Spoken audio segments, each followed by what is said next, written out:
ये एक ऐसी स्त्री चित्रलेखा के परिवार की कहानी है जिसके रोम रोम में श्री राम समाहित थे। वो सुबह शाम राम नाम का जाप किया करती। उसके पास जो कुछ भी था उसे वो राम जी का आशीर्वाद समझते। चित्रलेखा के दो बेटे थे। बड़े बेटे का नाम परम और छोटे बेटे का नाम आयुष्मान था। चित्रलेखा के पति आमोद भी राम भक्त थे। जब तक बच्चे छोटे थे तब तक वो राम भजन के आनंद लेते रहे, लेकिन जैसे जैसे बच्चे बड़े हुए वैसे वैसे ही परम ने चित्रलेखा और आमोद को सवालों से घेर लिया। एक दिन चित्रलेखा मंदिर में भजन गा रही थी। संकट होंगे दूर हमारे, खुशियों के पैगाम आएंगे। पलके बिछी है राहों में, पर न जाने कब राम आएंगे, न जाने कब राम आएंगे। भजन को बीच में रोकते हुए परम ने पूछा, माँ, राम कब आएंगे? चित्रलेखा मुस्कुराती हुई बोली, बेटा, ये तो भजन है, मुझे क्या पता कि राम कब आएंगे। वैसे राम का तो हर जगह वास है, वो जाते ही कहाँ है। परम ने चौंकते हुए पूछा, अच्छा, आपको नहीं पता वो कब आएंगे? माँ, आप राम को जानती हो? वो कौन थे? कैसे दिखते थे? अपने 7 साल के बेटे के सवाल सुनकर चित्रलेखा सोच में पड़ गई कि इसे कैसे समझाऊं। वो बोली, बेटा, राम जी को कौन नहीं जानता, सारी दुनिया जानती है। वो एक भगवान थे, इसलिए हम सब उनकी पूजा करते हैं। परम के सवाल अभी खत्म नहीं हुए थे। वो फिर से पूछने लगा, माँ, मुझे भी राम जी भगवान के पास जाना है, आप लेकर चलोगी मुझे? ये सुनकर चित्रलेखा का दिल धक से रह गया। वो बोली, नहीं बेटा, आज के बाद ऐसा कभी मत बोलना। ऐसे भगवान के पास नहीं जाते। भगवान के पास जाए तुम्हारे दुश्मन। मैं राम जी की पूजा करता हूं और माँ उनके पास जाने से मना कर रही हैं, फिर उनकी पूजा ही क्यों करती हैं? परम अपनी माँ के जवाब से संतुष्ट नहीं था। उसके मन में हमेशा ऐसे प्रश्न उठते थे जिनके उत्तर नहीं होते थे। उम्र बढ़ती गई और मन में प्रश्न भी। कुछ सालों बाद दोनों भाई जवान हो चुके थे।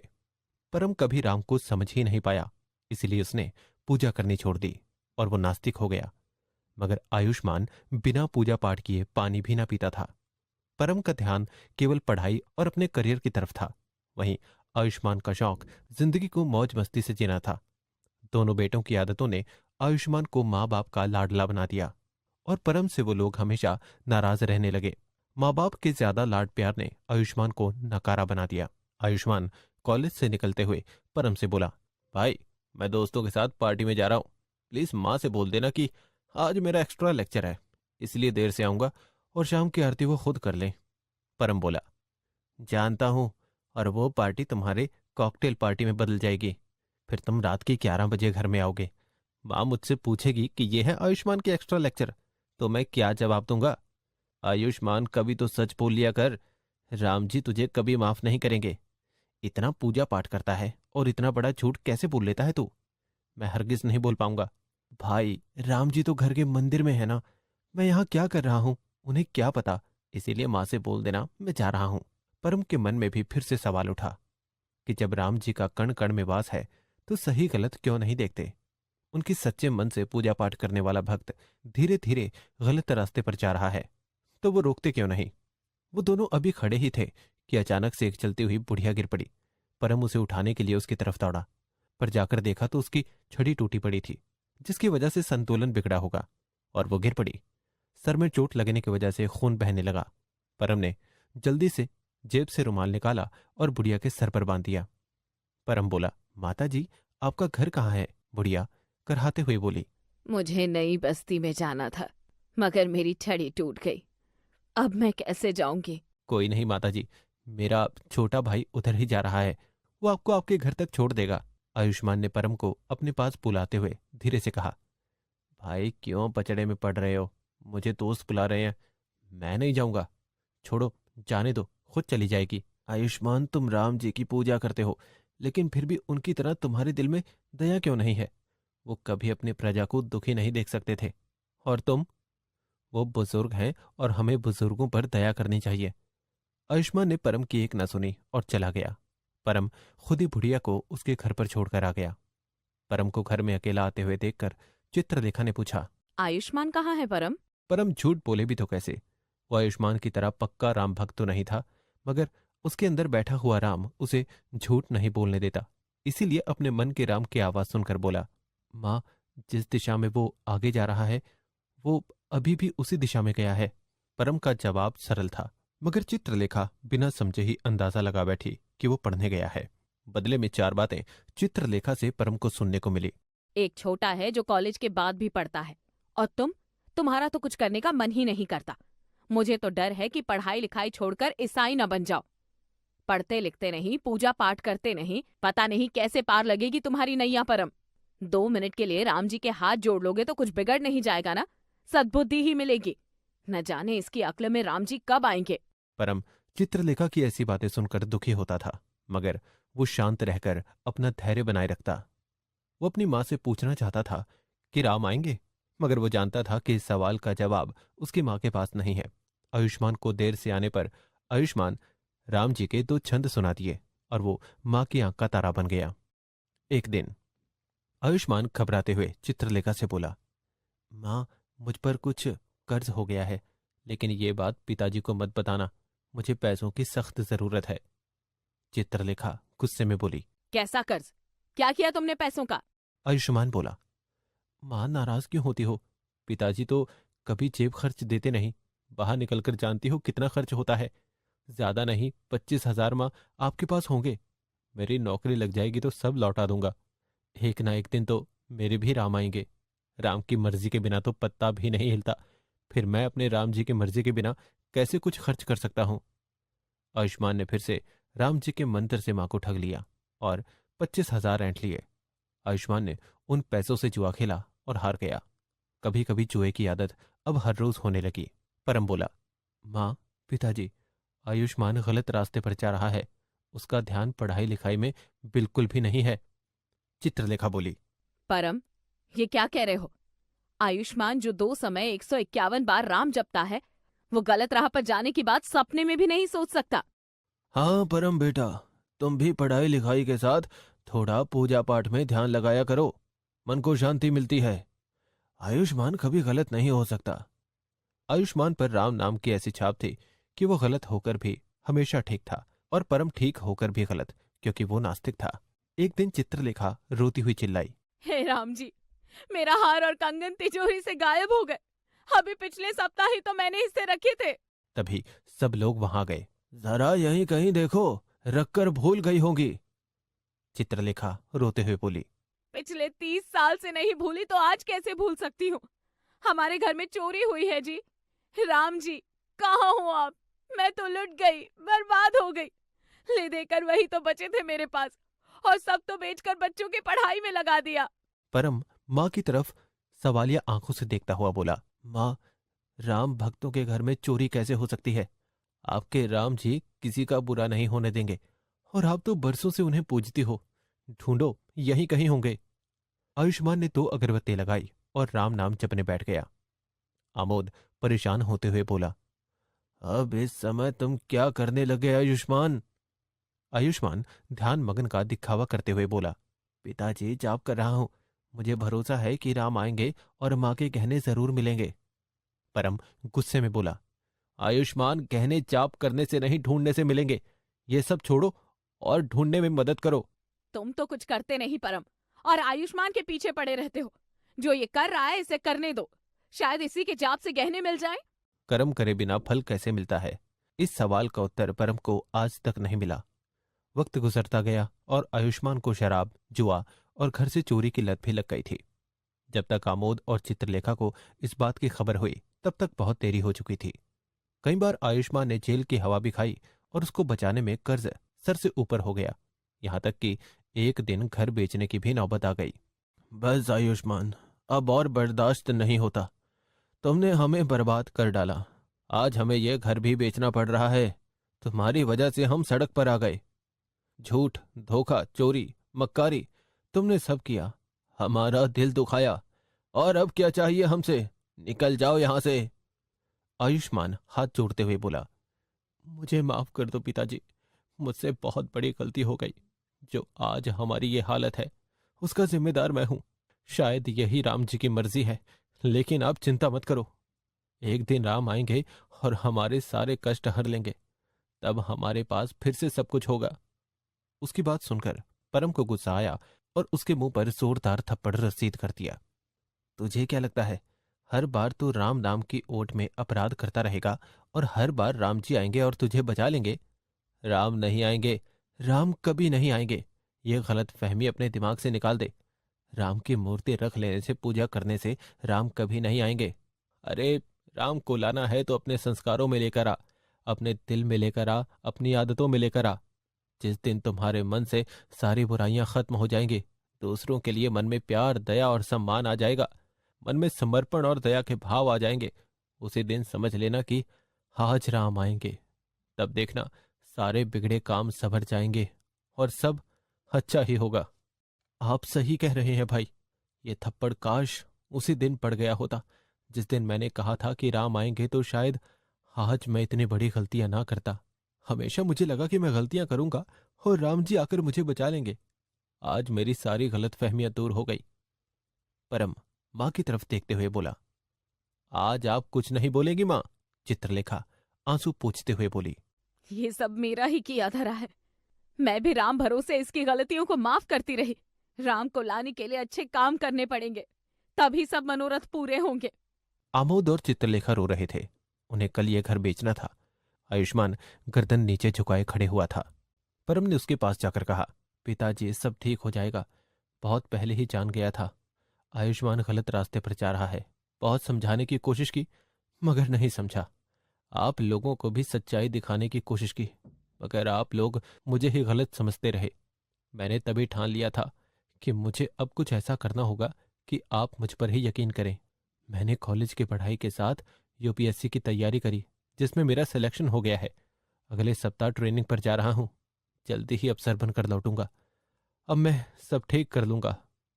बस दिमाग से ये निकाल देना कि राम आएंगे और तकलीफें खुद ब खुद खत्म हो जाएंगी। ये सुनकर सबकी आंखों में खुशी के आंसू थे। वो समझ गए कि जहां कर्म है वही राम है, बाकी सब मिथ्या है। करीब 5000 वर्ष पूर्व मथुरा में कंस नाम का एक राजा रहा करता था। कंस ने बड़े ही धूमधाम से अपनी बहन देवकी की शादी एक राजकुमार वसुदेव से करवाई थी। लेकिन देवकी की विदाई के दौरान आकाशवाणी हुई, जिसमें कंस को पता चला कि देवकी का 8वां पुत्र ही कंस के अंत का कारण बनेगा। ये बात जब कंस को पता चली तो उसने अपनी नवविवाहित बहन देवकी और अपने जीजा वसुदेव को जंजीरों से जकड़कर कारागार में कैद कर लिया। आकाशवाणी के अनुसार देवकी को लगातार 7 पुत्र हुए, जिन्हें कंस ने एक एक करके मार दिया। किंतु अब बारी थी देवकी के 7वें पुत्र के जन्म की। सुनिए जी, मुझे बहुत डर लग रहा है। अगर इस बार भी हमें पुत्र हुआ तो भैया उसके भी प्राण ले लेंगे। कुछ भी करके हमारे बच्चे को बचा लीजिए। हाँ देवकी, हाँ, मुझसे भी अब ये सहन नहीं हो रहा है देखकर। इस बार मैं अपने बच्चे को उस दुष्ट कंस के हाथों मरने नहीं दूंगा, नहीं मरने दूंगा मैं। हाँ, चाहे कुछ भी हो जाए, मैं अपने इस बच्चे को मरने नहीं दूंगा। मैं इसके प्राण बचा कर ही रहूंगा। सीन 1। मध्य रात्रि के तीसरे प्रहर में वासुदेव जी श्री कृष्ण जी को सूप में रखकर यमुना जी को पार करके नंदगांव पहुंचे और नंदगांव पहुंचकर नंद बाबा की हवेली में प्रवेश किया। यशोदा मैया गहरी नींद में सोई हुई थी। उनकी गोद में नन्ही महामाया खेल रही थी। वासुदेव जी ने अपने लल्ला को यशोदा मैया की गोद में लेटा दिया और नन्ही सी महामाया को लेकर चल दिए। तो आइए देखते हैं कि कन्हैया जी कैसी कैसी लीलाएं दिखाते हुए बड़े होते हैं और बड़े होकर मथुरा जाकर अपने मामा कंस का अंत कैसे करते हैं। तो बोलो, बाल गोपाल कन्हैया लाल की जय। सीन 2। अरे यशोदा, सारे गांव में हमारे लल्ला का हल्ला मचा है। देखो जी, हम अपने लल्ला को किसी को देखने नहीं देंगे। हमारा लल्ला सबसे अनोखा है, किसी की नजर लग गई तो। अरे यशोदा, तनिक हमें तो देख लेने दो, जी भर के अपने बाल गोपाल कन्हैया लाल को। देखो जी, हमारा लल्ला सो रहा है, इसकी नींद उचट गई तो? ना जी ना, हम आपको भी नहीं देंगे अपने लल्ला को। जब ये सो के उठ जाएगा तो गोद में लेकर इसे खिला लेना। ठीक है यशोदा, हम जा रहे हैं यमुना जी में स्नान करने। हाँ। सीन 3। मेरा लल्ला माखन खाएगा? आजा आजा, मैं अपने हाथों से अपने लल्ला को माखन खिलाऊंगी।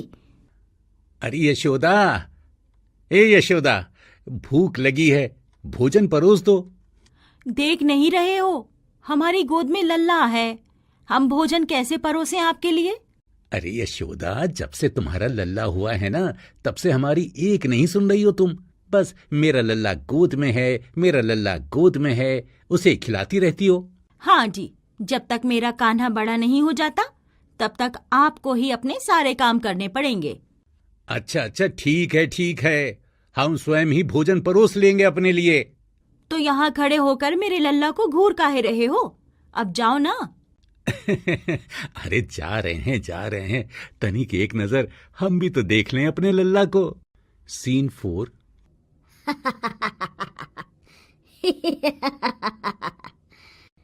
तो ये है यशोदा मैया की हवेली। इस हवेली के अंदर कंस महाराज का दुश्मन पल रहा है।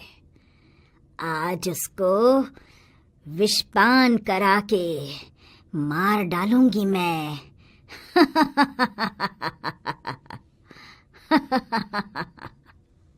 अरे यशोदा, तेरा लल्ला तो बड़ा सलोना है, श्याम वर्ण है, कितना अनुपम मनमोहक रूप है। तू कौन है री जो मेरे कान्हा को नजर लगाने आ गई? चल हट, जादू टोना करने आई है क्या मेरे लल्ला पर? यशोदा, तेरे लल्ला को देखकर मेरी ममता जाग उठी है। मेरे स्तनों में दूध की धारा प्रवाहित होने लगी है। मैं तेरे लल्ला को दुग्ध पान कराना चाहती हूँ। ना जी ना, मैं अपने लल्ला को किसी को छूने भी ना दूं। अगर तूने जादू टोना कर दिया मेरे लल्ला पर तो? यशोदा बहन, ऐसी बातें क्यों कर रही है तू? नारी ना, मैं तेरे लल्ला की बुआ लगती हूँ।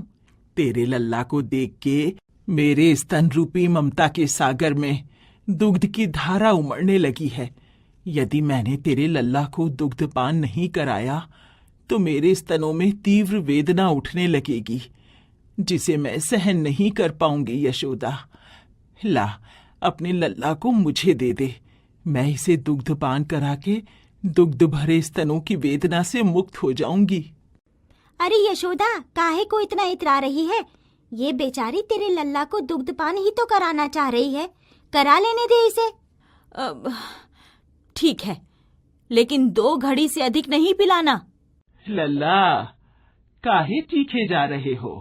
मैं बुआ लगती हूँ तुम्हारी। शांत हो जाओ कान्हा, अपनी बुआ का दुग्ध पान करने लगो। महाराज कंस का शत्रु, तेरे हाथों ही कंस महाराज की मृत्यु होने वाली थी ना? अब तेरी मृत्यु पूतना बुआ के विषैले स्तनों का दुग्ध पान करने से होगी।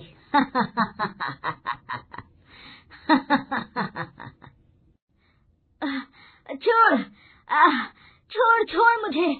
मेरा रक्तपान करने लगा है क्या? बालक, छोड़ दे मुझे।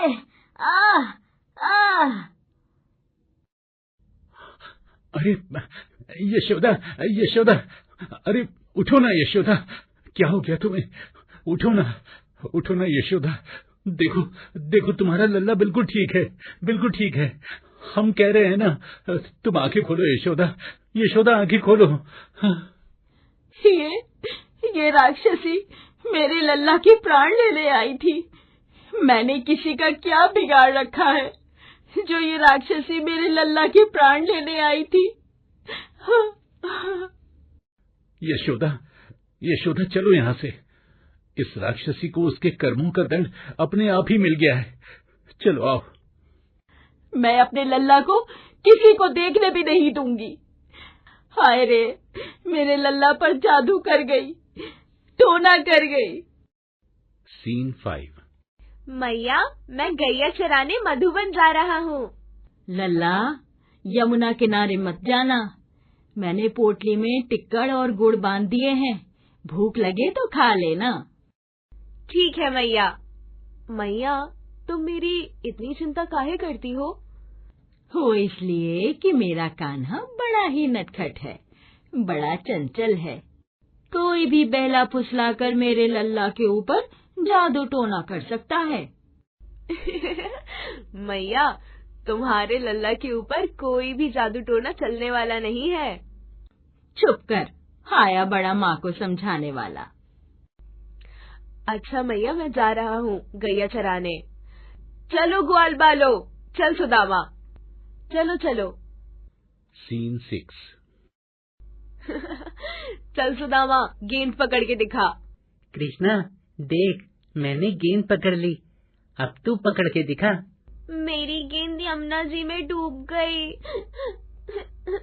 मुझे मेरी गेंद लाके दो। अरे, एक गेंद के लिए मरा जा रहा है तू। देख, गहरी यमुना के तेज बहाव में कौन अपने प्राण गंवाने जाएगा। मैं कुछ नहीं जानता, मेरी गेंद लाके दो। अरे, तुझे नहीं पता है क्या? ये काली तट है, यहाँ महाभयानक कालिया नाग रहता है, जिसके विष से यमुना जी का जल विषैला हो चुका है। यहाँ से दूर दूर तक कोई भी जल जीव नहीं रहता है। कौन जाएगा ऐसे विषैले जल में मरने के लिए? मैं लाऊंगा इसकी गेंद। कृष्णा, तू नहीं जानता है क्या यहाँ पर यमुना जी कितनी गहरी है, कितने वेग से बह रही है। ऊपर से कालिया नाग भी यहीं रहता है। नहीं कृष्णा, नहीं, हम तुझे ऐसा नहीं करने देंगे। हाँ कृष्णा, हम नहीं करने देंगे तुझे ऐसा, तुझे नहीं जाने देंगे। मत जाओ कृष्णा, मत जाओ। अरे कृष्णा, ओ कृष्णा, अरे कृष्णा, कहाँ जा रहा है तू? कान्हा, ओ कान्हा। कन्हैया, ये क्या किया तूने? चलो चल के नंद बाबा को बताते हैं। हाँ हाँ चलो, हाँ हाँ चलो। चलो चलो। यशोदा मैया, यशोदा मैया, गजब हो गया। क्या हुआ, क्या हुआ सुदामा? तू इतना घबरा क्यों रहा है? मैया, मैया, कृष्णा काली तट में कूद गया है। लल्ला, कान्हा, ये क्या कर दिया तूने मेरे लल्ला? अरे कोई तो बचाओ मेरे लल्ला को, कोई तो बचाओ इसे। कृष्णा के बाबा, मेरे लल्ला को यमुना से बाहर निकालो। यशोदा, धीरज धरो, हमारे कृष्णा को कुछ नहीं होगा, धीरज धरो। कैसे धरूं धीरज, बताओ। मेरा कान्हा कितना छोटा है और यमुना जी कितने वेग से बह रही हैं, ऊपर से कालिया नाग। हे भगवान, मेरे लल्ला की रक्षा करो। कन्हैया, कन्हैया आ गया तू, कन्हैया, मेरा कन्हैया। कान्हा, कान्हा, कान्हा। अरे यशोदा, यशोदा, अरे देखो तो, देखो तो, हमारा कृष्णा यमुना जी के अंदर से जीवित निकल आया है। देखो तो, देखो देखो, होश में आओ। लल्ला, लल्ला, कहाँ है मेरा कृष्ण कन्हैया? लल्ला, लल्ला, मैंने तुझे समझा के भेजा था ना कि यमुना के किनारे मत जाना, लेकिन तूने मेरी बात नहीं मानी। मैया, मेरी गलती से गोपी की गेंद यमुना जी में चली गई थी। ये रोने लगा, बोला कि मुझको मेरी गेंद लाके दो, चाहे जैसे करो।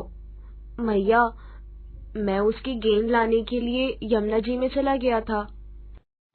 अभी बताती हूँ गोपी को। सीन 7।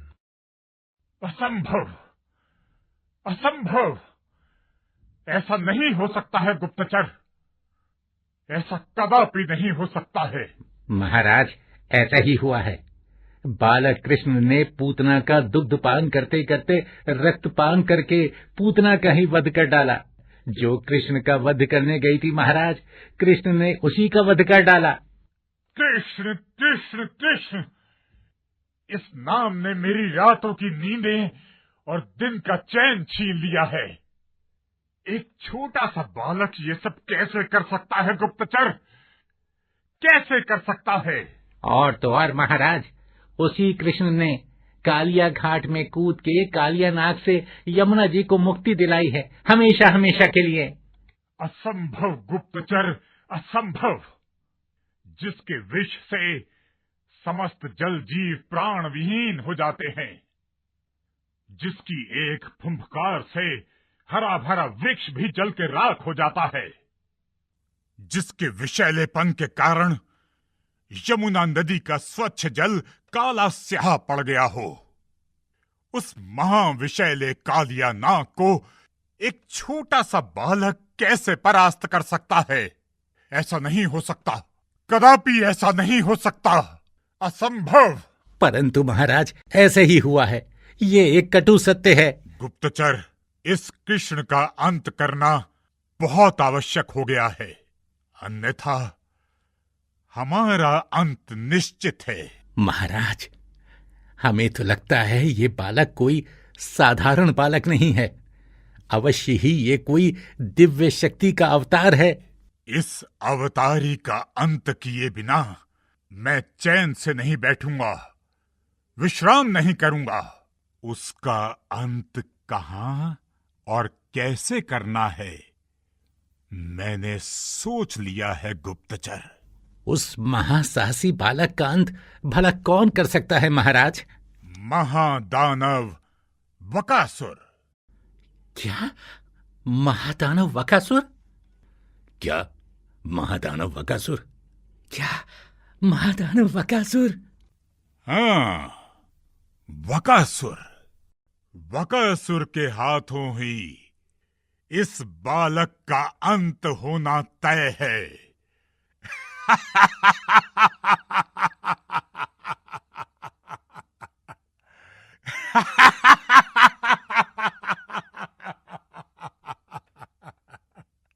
सीन 8।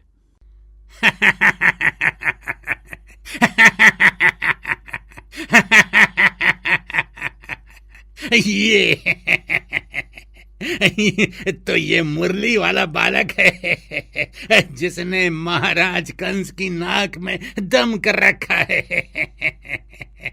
देखने में तो बड़ा ही साधारण लग रहा है, फिर इस बालक ने पूतना का वध कैसे कर दिया, विश्वास नहीं हो रहा। ये साधारण सा बालक महाशक्तिशाली पूतना का वध कर सकता है कैसे? प्रलयंकारी विषैले कालिया से यमुना की मुक्ति कराई होगी इसने। और महाराज कंस भी इस बालक से डर गए। ठहर जा, इसका अंत करता हूं मैं अभी।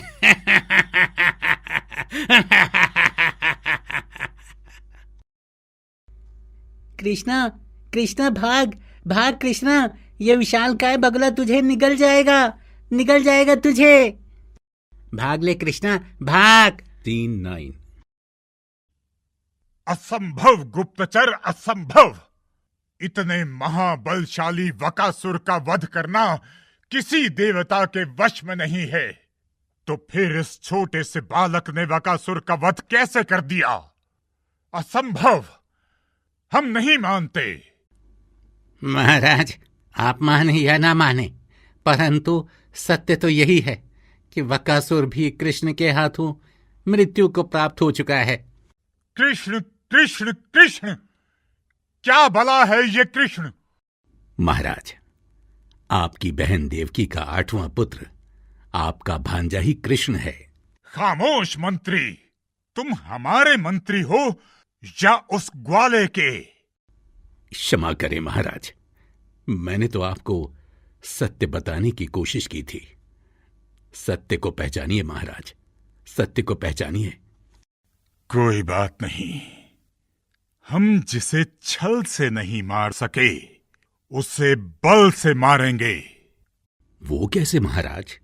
हम उस बालक को मथुरा आने के लिए आमंत्रित करेंगे, और जब वो मथुरा आएगा तो हम उस पर मदमस्त हाथी छोड़ देंगे। हाथी उसे अपने पैरों से कुचलकर मार डालेगा, और हमारा शत्रु सदा के लिए समाप्त हो जाएगा। महाराज, यदि नशे में डूबे गजराज भी उस बालक को परास्त न कर पाए तो? चुप कर जा। तू कैसा मंत्री है? हमारा साहस बढ़ाने की बजाय हमें डराता रहता है। महाराज, मैंने तो केवल प्रश्न किया था कि यदि गजराज भी उस बालक को ना मार सके तो हम स्वयं उस बालक से मल्ल युद्ध करेंगे और वो हमें परास्त नहीं कर सकता, कदापि नहीं कर सकता। मल्ल युद्ध में मेरे हाथों मारा जाएगा वो बालक।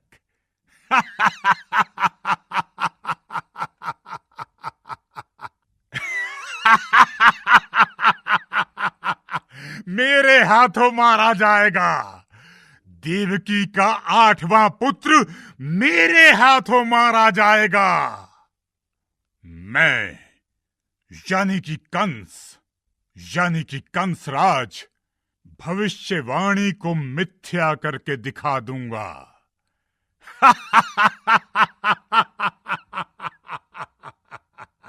मत जा मेरे कान्हा, मत जा। तेरे बिना तेरी मैया जीवित नहीं रह पाएगी लल्ला।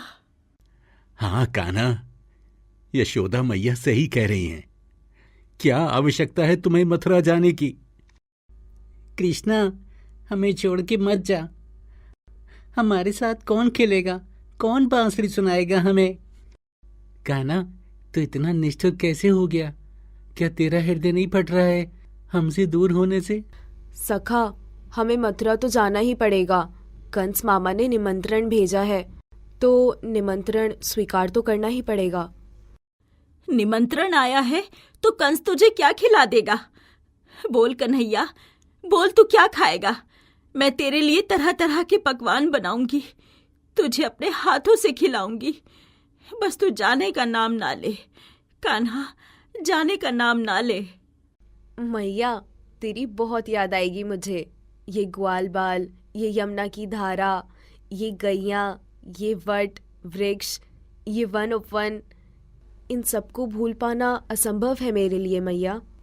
परंतु हे मैया, जिस उद्देश्य से हमारा जन्म होता है उस उद्देश्य को पूर्ण करना हमारा कर्तव्य है। बाबा, मत रोको हमें, हमको जाने दो, हमें अपना उद्देश्य पूरा करने दो। सीन 11। तुम दोनों कौन हो? मथुरावासी तो लगते नहीं हो। हे सुंदरी, तुम कौन हो? पहले ये बताओ। क्या कहा? सुंदरी? एक कुरूप स्त्री का उपहास उड़ाते हुए तुम्हें लाज नहीं आती है क्या? क्या यही संस्कार दिए हैं तुम्हारे माता पिता ने तुमको कि कुरूप को रूपवती बोलकर उसका उपहास उड़ाओ? हे रूपवती देवी, हम सत्य बोल रहे हैं। तुम अत्यंत सुंदर हो, रूपवान हो, गुणवान हो। ये सुंदर तन, सुंदर काया, ये गोल कपोल, बड़े बड़े नैन, काले घने केश, कमल पुष्प की मानेंद तुम्हारा सौंदर्य चमक रहा है देवी। अब एक भी शब्द और कहा तो मैं तुम्हें श्राप दे दूंगी। ना ना देवी, ऐसा मत करना। मैंने कहा था ना, तुम बहुत सुंदर हो। बोलो, असत्य कहा था? हैं? ये मैं ही हूँ क्या? मेरा कुबड़ कहाँ गया? मेरी कुरूपता समाप्त हो गई। तुम कौन हो? अपना परिचय दो। ये कृष्णा है, मैं बलराम हूँ। हम नंदगांव से अपने कंस मामा जी से मिलने आए हैं। आप दोनों के दर्शन पाकर मेरा जीवन सफल हो गया। धन्य हो गई मैं, धन्य हो गई। प्रणाम मामा श्री। आयुष्मान भव भांजे, आयुष्मान भव। सादर प्रणाम मामा श्री। चिरंजीवी भव भांजे, चिरंजीवी भव। मामा जी, आपने हमें मथुरा आने का न्योता भेजा था, हम आ गए। बताइए, हमारी खातिरदारी के लिए आपने कैसा प्रबंध कर रखा है? सामने देखो, अखाड़े में 2 पहलवान कुश्ती लड़ रहे हैं। हाँ मामा जी, लड़ तो रहे हैं। उन दोनों को परास्त करके दिखाओ तो जानूं कि गोकुल में तुमने कितना घी, दूध, माखन खाया है। मामा जी, हम आपकी समस्त इच्छाओं को पूरा करने के लिए ही गोकुल से मथुरा आए हैं। इन दोनों पहलवानों से मल्ल युद्ध स्वीकार करते हैं। नहीं कृष्णा, मेरे होते तू मलयुद्ध नहीं करेगा, मैं करूंगा। नहीं बलराम भैया, मामा जी ने मुझे कहा है तो मैं ही मल्ल युद्ध करूंगा। तो महाबली पहलवानों को धूल चटा दी इस बालक ने। असंभव। मामा श्री, अब आपसे मल्ल युद्ध करना चाहता है आपका ये भांजा। बोलिए, क्या विचार है आपका? हाँ हाँ, क्यों नहीं भांजे, मैं तुमसे मल्ल युद्ध करने के लिए तैयार हूँ। तैयार है तो अखाड़े में आइए ना मामा श्री। महाराज कंस की जय, महाराज कंस की जय, महाराज कंस की जय। हाँ कृष्णा, टांग पकड़, गर्दन में हाथ डाल और गिरा दे। हाँ, ये लीजिए। ये लीजिए मामा श्री।